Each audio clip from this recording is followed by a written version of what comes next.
প্রিয় দর্শক, দেশ এবং প্রবাস থেকে এই মুহূর্তে যারা সবুজ টিভি ইউটিউব চ্যানেল এবং সবুজ টিভি পেজের সাথে যুক্ত রয়েছেন সকলকে জানাচ্ছি আন্তরিক শুভেচ্ছা অভিনন্দন। দর্শক, আজকে আমি চলে এসেছি আপনাদেরকে যদি জানিয়ে রাখি যে ঢাকা কাউরন বাজার যে সবজির আড়তটি রয়েছে, আসলে এটি হচ্ছে বাংলাদেশের ভিতরে সবচেয়ে সেরা সবজির আড়ত এই কাউরন বাজার। সেখান থেকে আমি এই মুহূর্তে সরাসরি যুক্ত হয়েছি, আপনাদেরকে দেখানোর চেষ্টা করছি। আমরা একটু কাকার সাথে কথা বলবো। কাকা, এই কাউরন বাজারটা পাইকার কয়টার দিকে আসে?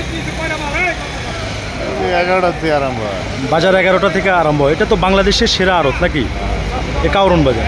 আপনার বাড়ি কি এই এলাকায়? না, আপনি কি মাল কেনার জন্য আসছেন নাকি? আচ্ছা আচ্ছা, ধন্যবাদ।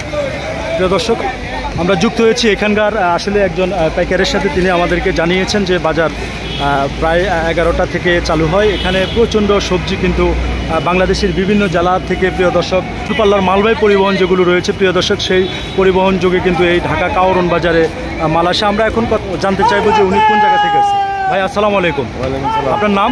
আমার নাম মোহাম্মদ সেলিম। সেলিম ভাই, আপনি কোন জায়গা থেকে আসছেন? আমি নোয়াখালী ভান্ডারি মার্কেট থেকে আসছি। ভান্ডারি মার্কেট থেকে আসছেন। আপনি কত টাকার ভাড়া নিয়ে আসছেন এখানে? আমি এখানে 15,000 টাকা ভাড়া নিয়ে আসছি। জি, 15,000 টাকা। 15,000 টাকার ভাড়া নিয়ে আসছেন। আচ্ছা আচ্ছা, ধন্যবাদ।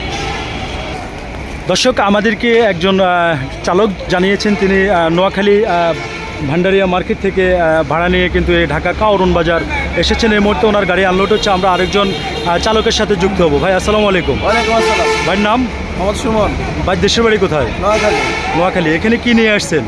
শসা নিয়ে আসছি। শসা কি আপনি নিজে আবাদ করেন? না, না, আমি গাড়ি ভাড়া নিয়ে আসছি। আপনি গাড়ি ড্রাইভ করেন? জি, গাড়ি ড্রাইভ। আচ্ছা আচ্ছা, কত টাকার ভাড়া নিয়ে আসছেন? এখানে 15,000 টাকা। 15,000 টাকা নিয়ে আসছেন। কোন জায়গা থেকে আসছেন? নোয়াখালী? ওই ইয়ার থেকে মন্তাজখালী। মন্তাজখালী থেকে আসছেন। আচ্ছা আচ্ছা, ধন্যবাদ। প্রিয় দর্শক, আমরা আসলে এভাবে আপনাদেরকে দেখানোর চেষ্টা করছি পুরো কাউরন বাজারের চিত্রটি। এই মুহূর্তে প্রিয় দর্শক কিন্তু মাল আনলোড করছেন লেবাররা। আপনারা দেখতে পাচ্ছেন যে দূরপাল্লার মালবাহী যে পরিবহনগুলো আছে সেই পরিবহনগুলো থেকে মাল আনলোড করছেন। তো এই ছিল আমার কাছে ঢাকা কাউরন বাজার থেকে সর্বশেষ খবর। প্রিয় দর্শক।